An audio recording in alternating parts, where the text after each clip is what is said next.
नमस्कार दोस्तों, अमर हिंदी कहानी में आप सभी का स्वागत है। हमारी आज की कहानी पता नहीं कौन सा पाप की है जो अभी। आज सुबह जो भी हुआ उसे चाह कर भी चंदा भूल नहीं पा रही थी और न ही आंखों से आंसू बहना रुक रहा था। चंदा का मन बहुत बेचैन हो रहा था।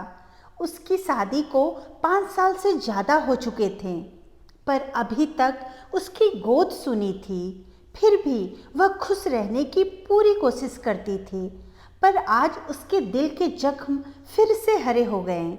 उसकी बेस्ट फ्रेंड निशा के घर उसके बेटे की नामकरण फंक्शन चल रही थी। चंदा बहुत खुश थी अपनी सहेली के माँ बनने पर।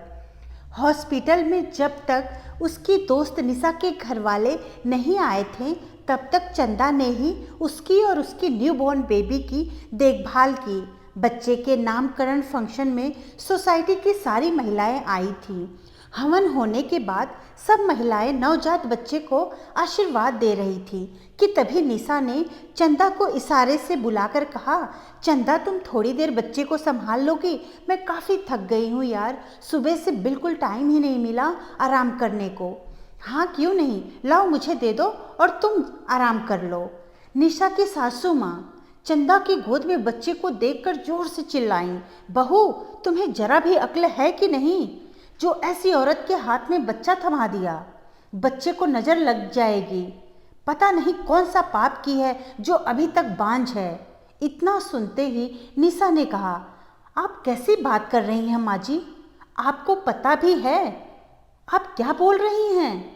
जब मुझे लेबर पेन हुआ तो मेरे साथ कोई नहीं था। उस समय चंदा नहीं होती तो न जाने मेरे साथ क्या होता। चंदा ने हमेशा मेरा साथ दिया। हॉस्पिटल में भी इसने मेरा और मेरे बच्चे का बहुत अच्छे से ख्याल रखा। इसकी वजह से ही मैं और मेरा बच्चा सही सलामत हैं। भला इसकी नज़र कैसे मेरे बच्चे को लग सकती है?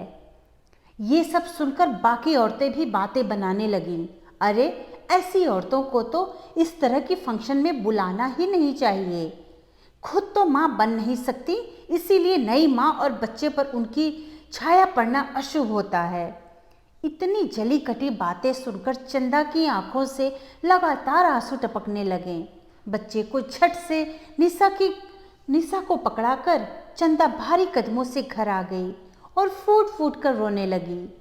जब चंदा का पति ऑफिस से घर आया तो पूछा, और कैसा रहा तुम्हारी सहेली का फंक्शन? काफ़ी मज़े किए होंगे तुमने तो आज। फिर चंदा ने रोते रोते अपने पति को सब बता दिया।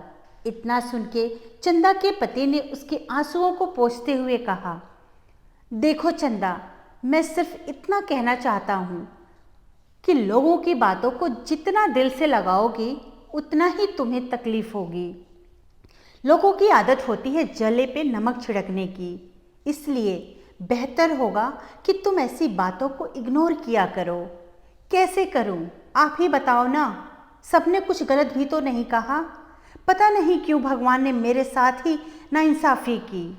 भगवान ने कोई नाइंसाफ़ी नहीं की है चंदा, देखना हमारे घर में भी जरूर किलकारी गूंजेगी। और फिर अपने पति के समझाने पर चंदा ने खुद को संभाल लिया। अगले दिन सोसाइटी में हर रोज़ सब्जी बेचने वाली शीला ने पूछा, क्या हुआ भाभी, आज आपको हरी सब्जी नहीं लेनी है क्या? नहीं, चंदा ने रूखा सा जवाब दिया। फिर शीला ने पूछा, भाभी हमेशा आप मुस्कुराती रहती हैं, आज इतना उदास क्यों हैं? एक बार आपने मेरी परेशानी को चुटकियों में हल कर दिया था, फिर आज आप खुद इतना दुखी क्यों हैं? क्या बताऊं शीला, लोगों की बातों से दुखी हूँ, चंदा ने कहा। शीला आगे सब समझ गई। फिर कहने लगी, भाभी मेरा बेटा मानसिक रूप से थोड़ा कमज़ोर है। हर रोज़ रो रो कर घर आता है, क्योंकि समझदार माता पिता के समझदार बच्चे उसके साथ खेलना पसंद नहीं करते और उसे मंद बुद्धि कहकर चिढ़ाते हैं। पहले मुझे बहुत बुरा लगता था, लेकिन फिर सोचा कि क्या हम अपनी खुशियों की बागडोर लोगों के हाथ में पकड़ा दें, ताकि जब उनका मन करे बागडोर को घुमाकर हमें तकलीफ पहुंचा दें। कोई ना कोई कमी तो सब में होती है। लेकिन अब मैंने और मेरे बेटे ने लोगों की बातों को दिल से लगाना छोड़ दिया और अब हम बहुत खुश हैं। आज एक सब्जी वाली ने चंदा को बहुत बड़ी सीख दे दी थी।